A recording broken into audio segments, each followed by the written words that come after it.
Welcome to episode 9 of my 20mm or 172 World War II Miniatures review series, primarily focusing on infantry.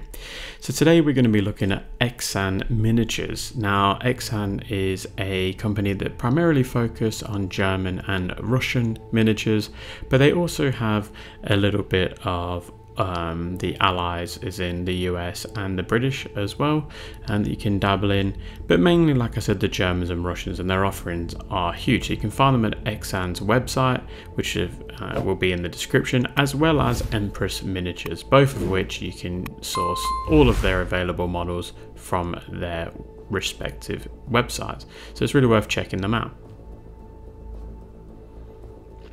Once you've placed your order, you'll get your miniatures arrive, and I think we should have a look at some of the Russians to start off with. So to start off with, I'm going to have a look at the scouts, and I'm going to set my light just to be a little bit darker, so hopefully we can see a little bit more. Now, I'm not too familiar with Russians. It's something that I'm not too familiar with in terms of the Eastern Front, but these are Soviet scouts, and the reason I'm giving you that little bit of a heads up is because I don't want to get anything wrong. Now, I know the Soviet scouts had their own form of Russian camouflage, which I'm not going to try and pronounce in this video, but hopefully I'll do a tutorial on that in the future. So I can see that XAN has captured these really nicely. They're wearing their camo, they've got their respective headwear on, which is just the traditional sort of cap with the Russian star on. The metal is rather soft, so the barrels bend relatively easily, but they're quite thick, so that MP40 on that scout just then was really thick, so you're not going to worry about snapping it off. Here's just two examples of the painted scouts. The reason I'm showing you these is purely because the scouts come in a 5-pack, and I had to paint 2 of them just to get a feel for how they paint them, and they paint up really nicely. So you can see plenty of detail on there. They paint up super well, and trying different 2 forms of camouflage. But yeah, the equipment's all there. They've got the water bottle, they've got the little satchels, they've got some like sort of canvas bags. Obviously, being Russian, they're not going to be chockers full of equipment as we would expect the Allies to be, or the Western nations, that is. So these are some tank riders that they offer, which are awesome. I love Russian tank riders. They're just so cool. Really natural poses. They look really good. These guys are in winter gear by the looks of things. There's some sort of grey coat, as well as a lot of equipment. He's wearing some sort of thick headwear as well, which is really nice. As I said, the metal bends and shapes and all of that really nicely. Very little cleanup involved so far, which is really good. I love this pose. The guy's holding his PPSH, sort of just crouched down, really nice. Yeah, really am chuffed with that. That's really good. Same with this guy. He's just sort of crouching behind what you would imagine probably the turret of the tank, just crouching behind that one, peeking over the top, trying not to get his head blown off.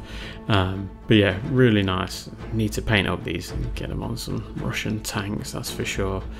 And we got another one just chilling there, and you can see there's very little cleanup involved with these. As I said, the mold lines aren't really noticeable. It's not much flash either, so that's really good. Then we move on to the tankery. Now, the tankery is a little bit opposite. The tankery are skinnier, they're thinner. I believe that's just so they can conform to 172 and 176 scale vehicles, which I appreciate, but there is a lot of cleanup involved with these.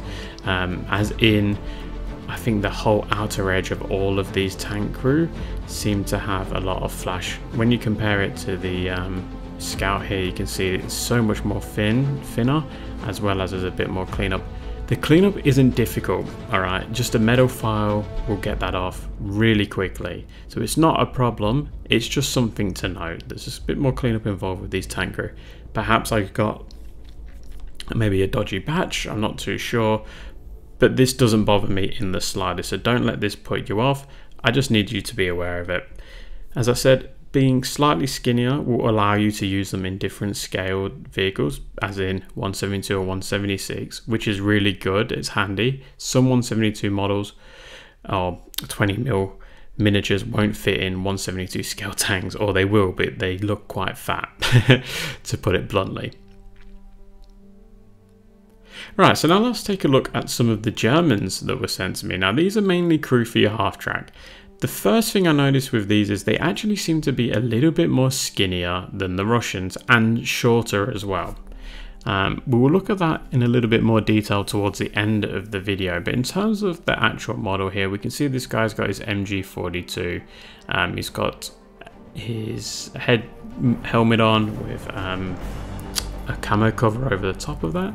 Now we've got a guy with a rifle standing ready to hop out of his half-track or whatever he's doing.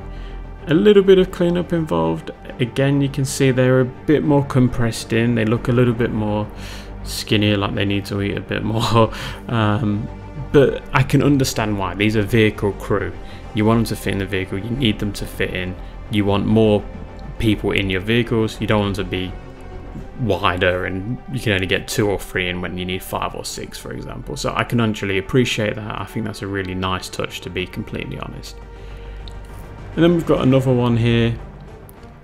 Again, not as clean as the Soviet Scouts and the Tank Riders in terms of the flash that needs to be cleaned up, but there's very little of it. Just a little bit more than the Russians that we looked at before. The tunic's got plenty of detail in there, as well as all the equipment. The equipment is a little bit thicker, so it's going to be easier to paint. You're not going to have to try and make up details or worry about losing details when you don't apply that second coat of paint, because you've put on a big fat blob of paint like I tend to do. Now we've got this guy. This guy seems, his cap just seems a little bit longer in terms of the actual brim, but that might just be me nitpicking. We got another one here sitting down. He's got a bit of cleanup involved there, but he looks cool. You know, it's going to be perfect in a half-track. Could be perfect in a vehicle, any type of vehicle. It doesn't have to be a half-track, really, does it? Let's be honest. He could be sitting in a Jeep. He looks like, you know, he's posed perfectly for any of those, which is really good. You can see that with the metal being soft, it's easy to poke out those gaps between the legs and the arms and anything else that you need to sort of poke out. So that's a really nice touch. It's frustrating when you can't get to those. You want to put a gap in there, but the metal's too thick. I really like this guy. He's got some actual foliage on his helmet, which is a really cool touch, sort of giving you that Panzer Grenadier sort of vibe to him. Lots of equipment on there as well, so really lovely sculpts here. And then we just got another generic guy with his weapon at the ready. You can see that he's just cruising along. But yeah, really natural looking poses, which is what I like to see. They just look natural. Everything just looks the way it should do. And then we've got a couple of tank crew as well, so that was nice of them to send me some German tank crew. You can never have enough German tank crew in this scale. But yeah, same as the Russian stuff. They seem just a little bit more skinnier, so it just must be the vehicle stuff. But like I said, that makes perfect sense. This guy, you know, poking out the top of his cupola, which is what you like to see. Obviously you wouldn't be doing that close to the front lines unless you're a madman, which some of them probably were, but you wouldn't get me doing that. But yeah, really nice natural poses. And then this guy's holding his binoculars as well, with very little cleanup. So these are very different to the Russian tank crew in terms of there's not much cleanup. And then I was surprised to see that they've got some Americans in there as well. So we can see that there's just a few selection of American tank crew, which is a lovely addition. I don't have any American tank crew because these will actually make a really good investment for the future for me, or a free investment I should say. But yeah, really nicely done. All the equipment looks right. The helmet's got plenty of detail, which is lovely to see. The actual uniform is really nice. There's very little cleanup involved. Just like the other vehicle crew, they're just a tad skinnier. But yeah, overall really nice, and they look the part, which is what you can ask for. I'm really impressed with the uniform actually. It does look very good. And then we've got another one here, so we can see that his facial expression actually looks good. If my camera wants to focus here, so I do apologize, guys. Sometimes it's really tricky to get these smaller scale models to focus. But yeah, he looks really good. He's holding his binoculars. I really love these tanker, actually. I think these American ones are probably the best from this lot I've seen. Yeah, I really do like them. They're really chockers full of detail. They look so cool as well. This guy's wearing his sort of traditional GI helmet, but look at that detail in the uniform there. That's really nice, actually. Really nice. I just feel like I'm repeating myself, but it's the truth. I mean, I can't really say too much more. And then let's have a look at the facial expressions. It's pretty tricky to capture. Hopefully this bit will get it. Yeah, you can see that there's definitely difference in facial expressions, which is what you want to see. So then here we go. Here they sort of line up with everyone else. We've got CP models on the left, then we've got XAN, we've got AB, and also Simon Soldier. So they stack up really nicely with the main sort of 20mm manufacturers. And then here they are against some others in a shot. So we've got AB, Elheim, Simon Soldiers, Early War Miniatures, XAN, AB, and XAN again. So you can see XAN German is smaller than the Russian, just slightly, but it is quite noticeable, to be fair. So I would rate XAN 26 out of 30, level of detail 9, casting quality 8, and overall satisfaction 9. Really awesome range of miniatures. They look really good, actually. I'm not surprised. I mean, all their pictures look fantastic.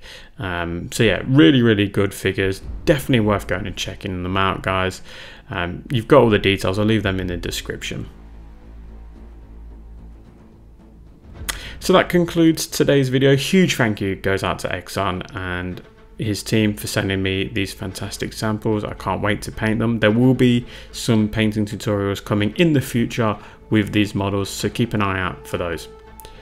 Thank you to my Patreons and YouTube channel members for helping videos like this come true. It really does actually mean the world to me, so thank you so much for that one. I'll leave it here, guys. Don't forget to drop me a comment below what you'd like to see next. With this being the 9th video, who knows what we can do in the future, so definitely give me some more ideas. I've got a couple more coming out, but then after that I'm sort of free, so yeah, give me some ideas, guys. All right, see ya.